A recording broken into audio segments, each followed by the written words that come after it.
When freeway designers do their job and design freeways that go through major metropolitan areas, there's a lot of factors that come into play. But one of those that they have to always think about is road capacity. Is this road going to be able to handle all of the cars that are going to hit it at 5 o'clock in the afternoon when rush hour starts? Now, many of you, including myself, may think they failed at that job because the roads are always packed. But nonetheless, we have to take that same mindset and apply it to our data networks as we calculate bandwidth for voice over IP calls. That's what this nugget is all about. We have to know when we set up voice over IP to use the same WAN links that are already limited on bandwidth that our data is using, we need to know how much bandwidth is going to be taken by voice and how that's going to impact the data. So we'll take a look at how choosing a codec and sample size play into those calculations.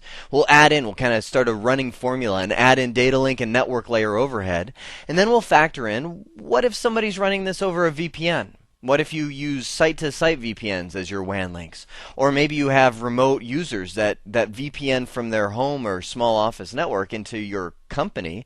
What if they make a call? Does VPN's header play a role? So we'll add in all of that into one total voice over IP bandwidth calculation you see down here.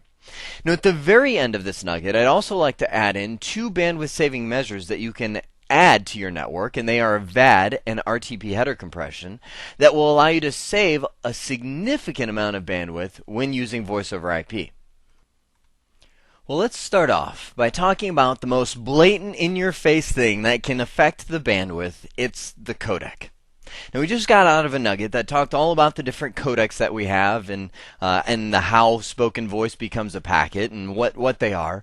But this is a list on the screen of all the codecs that Cisco supports in their mainline equipment. Now, there will be more that come out, and I'm sure some will fade away, but these are the ones. If you go into Cisco equipment, and I'll bring one up, and create something known as a dial peer.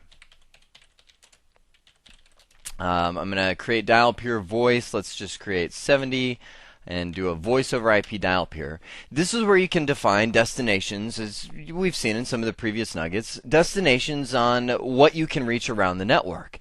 Now, one of the things that you'll select when you create a voice over IP dial peer is what codec to use. And if I hit codec question mark, you can see all the different codecs that you have. We have the clear channel codec, where it says this is no voice, it just transports data. Now, it can actually be used for voice, but what that's saying is it's not being encoded. There's no coding going on. You're just taking data that you get from maybe a voice system, putting it in a packet, and sending it on its way. You have G711 A-Law and U-Law. A is, well, the way I remember it is G711 U-Law is United States of America. A-Law is another place other than the United States of America and Japan, I should say. U-Law is also Japan. But those are two flavors of G711 that you can use. Same thing, it's just codings for different countries, both taking 64 kilobits per second or 64,000 bits per second. And one by one, we go through all these different codecs that you see on the screen, different flavors, each one offering different features that line up with all of these codecs that you have. Now, what codec that you choose affects your bandwidth in a huge way. I mean, look at this. G711 U-Law, 64,000 bits per second, down to G723, 5,300 bits per second. That's huge. I mean, look at that. 64K down to 5.3K. Massive amount of difference there. But now you're really facing a trade-off of quality and resources. To send G711 U or A-Law, it's very easy. It's just converting maybe analog voice into a digital signal. There's no real compression that's happening when you're using G711. So it's very easy on your router's resources, and the quality, well, the quality's great. It's just like we're used to on the plain old telephone system. Now, it just so happens if you jump down to G723 at 63, let's go with 6,300 bits per second, chances are you can't tell the difference. If somebody is speaking with G711 U-Law and you flip them over to G723 at 6.3 kilobits per second, the algorithm is so good that you probably won't be able to tell. Now, without getting into mean opinion scores and voice ratings and all that. Some people can tell, but most people, I would say out of 10 people, maybe 9 would not be able to tell that you're using that. So why aren't we using G723 or, for that matter, G729 everywhere? That's also a great one. That's the one Cisco uses for most everything. Well, the reason why is resources. It's a lot easier to compress, or I should say convert, audio into G711 than to convert it and compress it into G723 or G729. You may not have enough resources on your router to be able to handle that. There's also some delay associated with compression, and delay in the long run, we'll see in the quality of service nuggets later on in the series, delay affects your quality of your call in a big way. So that choice that you have to make affects your sample or your bandwidth. So think right here, we have bandwidth at about 64 kilobits per second. Jump over here, you're down to 8 kilobits per second, or G723, you're down to 6.3 or 5.3 kilobits per second, depending on what flavor you go with. Now, we know the codec. We've seen that. That affects our bandwidth in a huge way. But one of the things we haven't looked much at is sample size. The sample size dictates the amount of audio included in each packet. By default, Cisco will include 20 milliseconds of audio per packet. So if you're using G711 or G729, it doesn't matter. They'll take 20 milliseconds of audio, put some headers on it, these are all your headers, and send that across the network. So take me talking right now. Believe it or not, you're hearing me over some kind of voice over IP. Now, we might not be using one of these codecs that you see on the screen. We might be using a media player of some sort. But the words that are coming out of my mouth right now, it's kind of weird if I think about it, are being chopped up. Like, let's say I say the word cow. Cow. Cow. About 1 second of audio. It's being chopped up, chop, and all these little 20 millisecond pieces put into packets and sent across the network. So the more audio that you can jam in a packet, the better off you're going to be. See? Larger samples here equal bandwidth savings. If I could put, say, 30 milliseconds of audio in a packet, then I have to send less packets overall, and I keep popping that thing up. Then I'm going to have less packet headers to put on. If essentially I end up with less packets. For every 2 packets that I would send with 30 millisecond samples, it would take 3 packets with 20 millisecond samples. We have to add in all those headers for all those packets. So it's bandwidth savings. But to have larger samples, putting 30 milliseconds in a packet, that's more delay. That's more audio I have to convert for every single packet. And if you lose one of these packets, it's more of an impact than if you had smaller sample size in each one of those packets. Smaller samples mean, if you think about it, and you try and say, well, what would 20 milliseconds of audio sound like? You can't replicate it. You can't even speak that fast. I can't even create a sample that would be 20 milliseconds. I'm trying to utter little sounds that are 20 milliseconds long, but you can't. It's too short. So losing one of those, no biggie. People won't notice. Losing a couple of these, now you're losing more audio. So let's start a running formula here. When we're configuring Cisco routers, let me jump back up here. Let's say I choose codec G711 ULaw, because I'm in the United States, and I hit question mark. It says specify the amount of voice data in bytes per frame. I don't know why they did this, but Cisco decided let's not have them put in how many milliseconds they want to include in their packet. Instead, let's have them put in how many bytes they want to include in the packet. So here's your formula. Bytes per sample equals sample size in milliseconds, codec bandwidth in bits per second divided by 8. let me translate that formula into something understandable. If we want to know any one of these variables, either I want to know the bytes per sample, meaning what I need to type in here. Notice that I typed in codec G711 ULaw.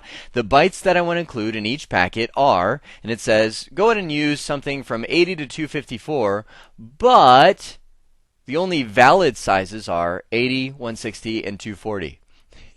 Isn't that awesome? They're like, yeah, type in any number that you want, but we're only going to let you type in those 3 numbers. It's like, hello, why didn't you just give me an option of typing in 80, 160, or 240? Because if I type in anything outside of those, it'll be rounded down to the nearest possible value.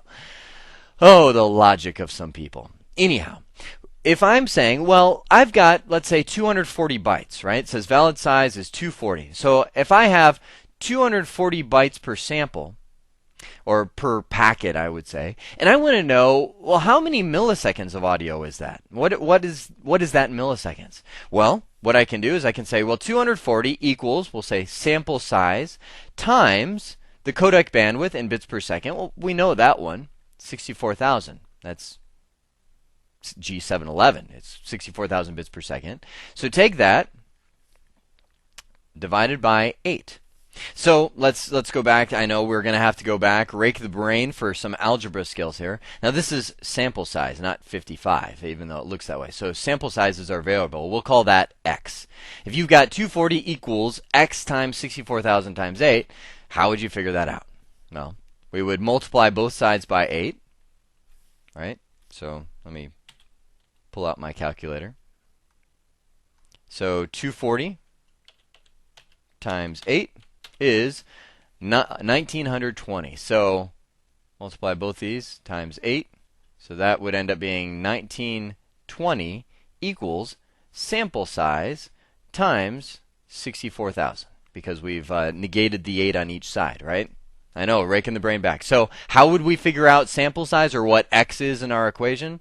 Well, we would have to divide. I'm running out of screen space here. So we would have to divide both sides by 64,000 to essentially negate that one out and leave the variable or sample size over. And I would divide 1920 by 64,000.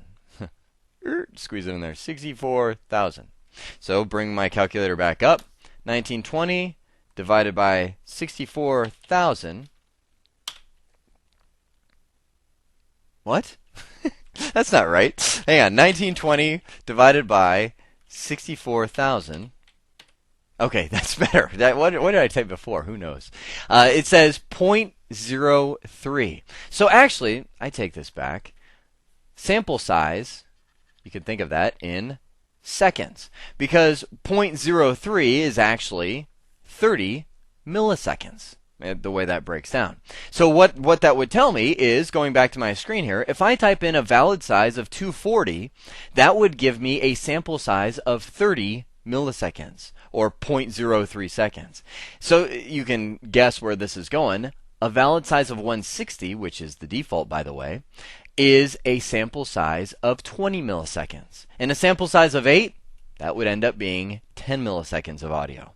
So that that 20 is double 10. It gives you an idea of how that formula works. You can figure out some more of those if you like, but you notice that Cisco gives you the option of choosing a sample size of 10, 20, or 30 milliseconds for every single codec that you have. That was the biggest one, figuring out how much bandwidth our codec is going to take. So let's just go with a running example here. Let's say that I am going to use, where's my window here? I'm going to use G711 ULAW with, let's just use the default, a sample size of 160. So I have 160 bytes per packet. 160 bytes per packet of just audio. Now that's audio header. Now remember, that's going to be 20 milliseconds of actual audio. So 160 bytes for G711 is 20 milliseconds of audio. So now I come over here and I have to add in my data link and network overhead, because we have not just the audio, we're building a packet. So actually, let's work our way down the OSI model. Let's jump down to the network, and I should say transport layer as well. We have our transport layer with our UDP and RTP headers that are going to go in there. UDP and RTP are 8 bytes for UDP for every single header, and RTP is 12 bytes. So that's 20 bytes of transport layer, or let's just say layer 4 header information that's going to go in there. IP header, if we were to add that on, that's another 20 bytes right there. That's layer 3 information, our network layer.